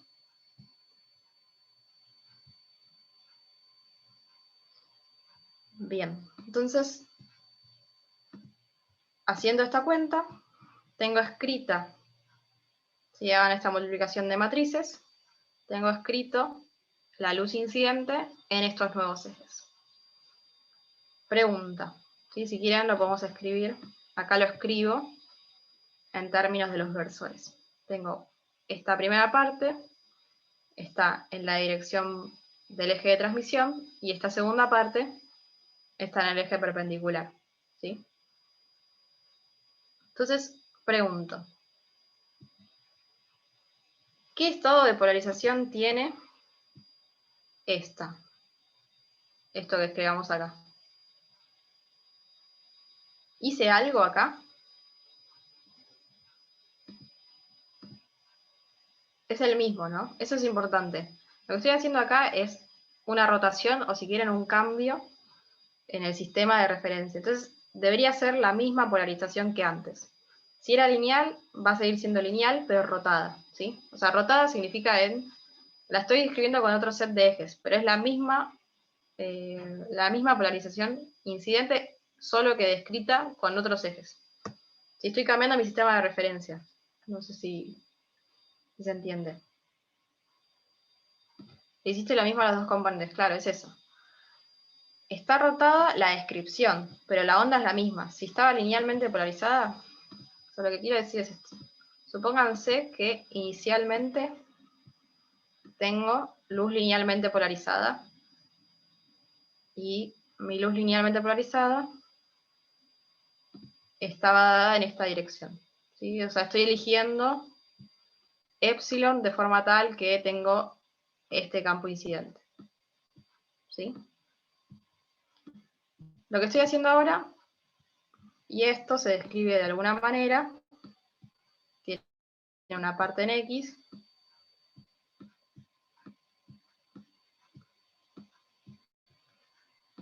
y una parte en Y.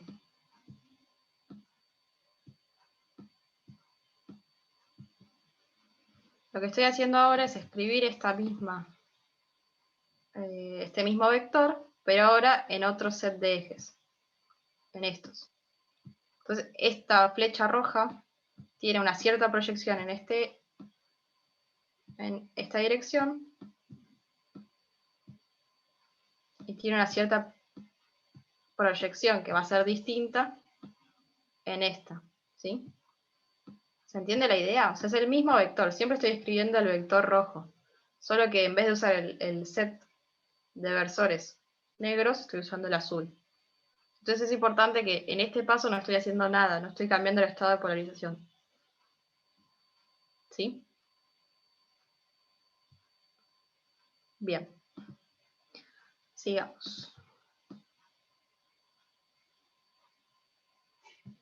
Entonces, ahora sí.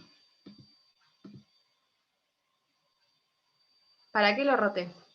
Lo roté porque quiero escribirlo en los ejes del polarizador, que ahora no coinciden ni con X ni con Y versor. Entonces, si yo lo escribo en los ejes del polarizador, ya sé que todo lo que es paralelo al eje de transmisión sobrevive y lo que es perpendicular se anula. ¿Sí? Entonces, si lo tengo escrito de esta manera, yo ya sé que lo que voy a tachar es esto. O sea, una vez que pase el polarizador, esta parte se va a morir. Y solo va a sobrevivir la componente que es paralela al eje de transmisión. Bien. Entonces, en el fondo, a la salida, voy a obtener solo esta componente. Entonces, veamos cómo escribir eso de forma matricial. ¿Sí? Ahora puedo usar la matriz que habíamos pensado originalmente. La matriz que me selecciona, de alguna manera, la primera componente. ¿Sí? Antes lo llamábamos X, ahora va a ser este E paralelo. Entonces, pasar por el polarizador es esta operación. En este caso, es aplicar la matriz de rotación del polarizador al campo rotado. ¿Sí? Entonces, a la salida, que es lo que decía antes, obtengo este campo. ¿Está bien? Solo me sobrevive la componente que está paralela al eje de transmisión. ¿Sí? Entonces, ¿cuál es la polarización de esta onda a la salida?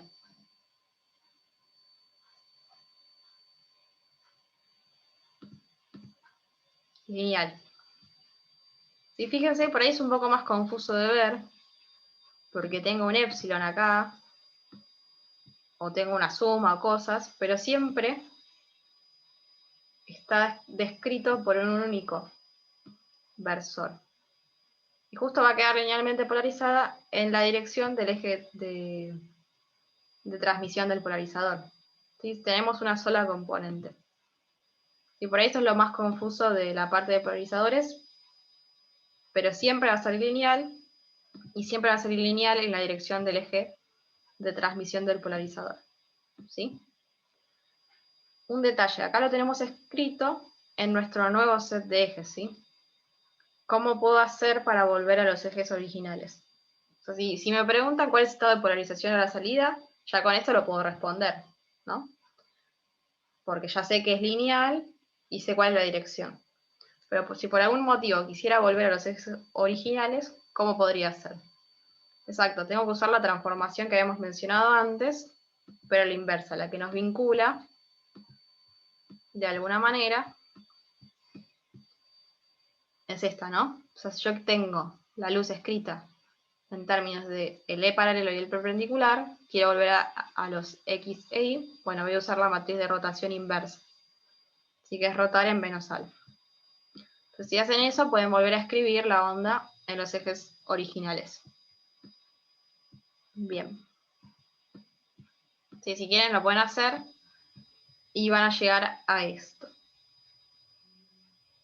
Fíjense que acá lo tengo escrito en términos de dos componentes. O sea, me aparece X y me aparece Y. ¿Cambia el estado de polarización o sigue siendo lineal?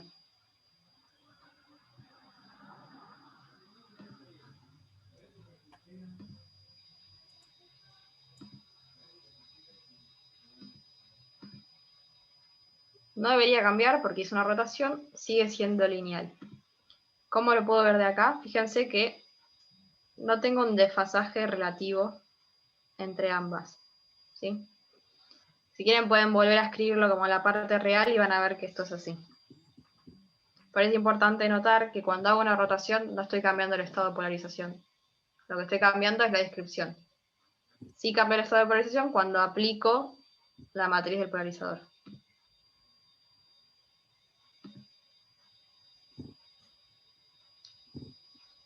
Exactamente, es lineal, pero está en diagonal al plano XY. Va a estar en la dirección del eje de transmisión, o sea, va a tener algo así. Va a ser algo así.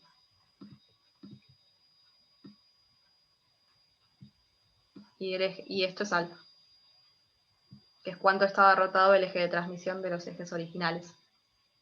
Sí, o sea, va a ser algo que oscila siempre en esta dirección. Bien. Bien, me parece que vamos a cortar acá. Estaba por avisarte, Cande, que son las 14 Sí, horas. sí. Bien. ¿Qué quedó? ¿El ejercicio? Sí, el ejercicio. Ok. Puede quedar como para que lo vean o lo vemos la clase que viene. ¿Me lo mostrás un segundito? ¿Cuál era? Bueno, esta es la parte de la intensidad, pero la I de malus. Okay. Y es el ejercicio 6, donde tenemos 2 polarizadores. Yo diría que... No, ahora es muchísimo, es como No. media hora, 40 minutos más, básicamente todo. El tema es que el tema que viene por ahí lleva un ratito láminas. Y este tema es un poquito más sencillo. Para mí la ley de malus es bastante fácil. sencilla. Sí. Entonces yo lo que diría es que traten de leer esta parte, anoten lo que no entiendan, intenten hacer el ejercicio 6, apóyense en la resolución del ejercicio 6 de Candela. Ahora vamos a eso, Inés. Y hagamos un intensivo de consulta, si quieren, en esta parte. Aprovechen y consulten para que quede cerrado en las consultas. Está súper guiado, así que... Sí, por eso. Cande escribe mucho todo, me parece que no es necesario seguir atrasándonos en las clases corriendo con los temas. Me parece más cómodo dejar láminas, que es más difícil. Candela es lo más, para hablar es como una... Me produce un placer inmenso. Esto lo di muchas veces y me gusta mucho este tema. Me gusta mucho polarización, debo decirlo. Qué bueno. ¿Escribían todo el pizarrón? Sí, escribíamos todo el pizarrón. Todo. Lleva mucho tiempo, chicos, mucho. Qué épocas. Les cuento algo Creo muy que escribíamos cortito. con peor letra. Les cuento algo muy cortito que viene con una anécdota de Milton y mía asociada. Recuerdan que Milton había sido alumno mío, y yo suelo decir en las clases presencial, allá en el 2017, y yo suelo decir en las clases cuál es la manera más rápida de obtener un polarizador. A ver, los polarizadores lindos son caros. Entonces, ¿cómo obtenemos un polarizador? Se ríe Milton. ¿Cómo obtenemos un polarizador barato y fácil? Creo que tengo algún video robado de YouTube también por ahí para que logré conseguir en pandemia. No, una radiografía no es un polarizador. La radiografía es un filtro gris, nada más. Bueno, los lentes de sol. Ojo con los lentes de sol. Los lentes de sol hay cuáles son polarizados y cuáles no son polarizados. Así que la ventana del auto, pero yo quiero tener uno en la mano. Si agarran cualquier pantalla de...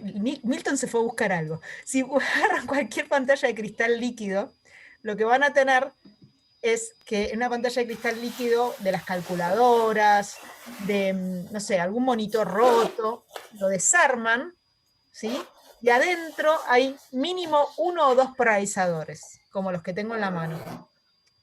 Estos, si ven, tenían como un pegamento y se me pegó, no están limpios, pero para hacer lo que quiero mostrarles rapidito, creo que se va a servir igual. Entonces ahí me están viendo a través de un polarizador sucio y feo, ¿sí? Y ¿qué pasa ahí? Muy bueno. O sea, ¿cómo es la luz a la salida del primer polarizador? A ver si Aparte de que aprendieron no algo. me ven, olvídensela, porque está sucio. Bueno, la entrada también sería una pregunta. La entrada del primer polarizador, para empezar. La salida del primer polarizador. Mientras responden, les cuento que yo en esa época usaba casi todos los días esta campera. Y cuando hice lo que dijo Luz, que Luz se enteró de recién cuando di la clase de ir el primer cuatrimestre de este año, pero lo hice ese cuatrimestre, de sacarle unos polarizadores a una calculadora vieja. Los metí en el bolsillo de esta campera y desde ese momento nunca los saqué. Y siempre los tengo en el bolsillo de la campera. Por las dudas, uno nunca sabe cuándo va a necesitar un polarizador, un par de polarizadores, hermano. Parte de la anécdota tiene que ver con que yo me re emocioné en el primer cuatrimestre de pandemia cuando Milton me dijo, yo lo hice. Alguien lo hizo. Y no vi que respondieron. Sí, me ha pasado, por el stand de físico, me ha pasado que estaba en algún cumpleaños a las 12 de la noche con esta campera puesta y yo decía, no, porque ¿sabes lo que es un polarizador? ¡Pum! Mirá. Y eso realmente me ha pasado. Y a mí, totalmente random, Sucede. lo que me gusta, además de esto que mostraba luz, los míos son más chiquitos, pero esto que es exactamente lo que mostraba luz, que todavía no sé si respondieron como en la entrada a la luz de cada polarizador. Lo que a mí me divierte de estos polarizadores es esto. Fíjense que yo acá los tengo alineados como en su eje principal, digamos, en su eje horizontal, a los dos. Y que los saco de ese eje y los pongo como transversales y se ve clarito y lo veo así, se ve oscuro. Pero ¿qué pasa si lo giro así, a este polarizador? Y de repente, ahora se ve clarito así. Y ahora se ve oscuro así. Entonces, la pregunta que tengo para ustedes, que la pueden responder por el campus, es ¿cómo están polarizados? ¿Cómo polarizan la luz estos polarizadores? ¿No? O sea, ¿En los qué? puedo cambiar. ¿Sí? ¿Se entiende? Lo tengo así, oscuro. Los pongo transversales, clarito. ¿No? Pero ahora, si lo voy a mostrar bien de cerca para que se vea lo que estoy haciendo. Lo giro de esta manera, ¿no? En vez de, lo tenía así y giro toda mi mano así. ¿Sí? Los vuelvo a poner juntos. Ahora, horizontalmente lo veo clarito y transversalmente lo veo oscuro. Voy a hacer otro ejemplo. Tengo un tercer polarizador acá, que todavía no lo sacamos, es parte de estando adentro de los vidrios de la pantalla de cristal líquido, digamos, está el polarizador, y ahí está sostenido en vidrios, por eso está más bonito. Y fíjense, si agarro este y agarro este, las dos están horizontales, y agarro este y pongo este, pero parecen iguales, y no lo son. Voy a hacer un half and half. ¿Qué pasó? Lo roté. ¿Pasa lo mismo que Milton? ¿O no? ¿Qué está pasando?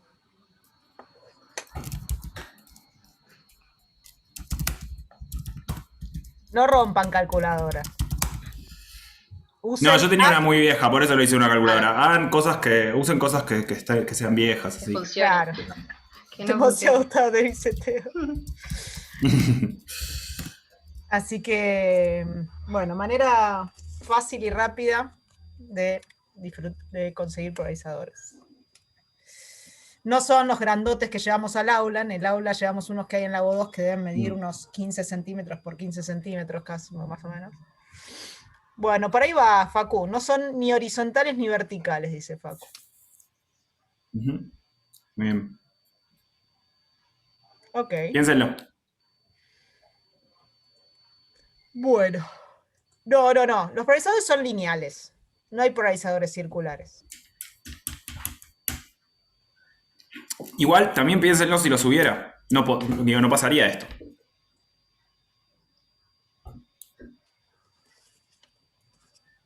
O sí, no sé. Ahora me estoy arrepintiendo de lo que dije.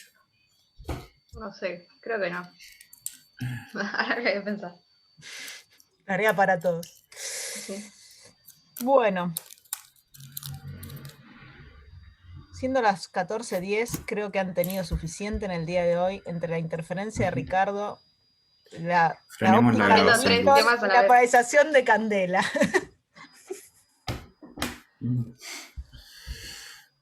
Ay, Marta está jugando con los polarizadores. Dale que vas a ser físico. Chao, chicos. Frená la grabación. Sí, es verdad. Gracias. Nos vemos.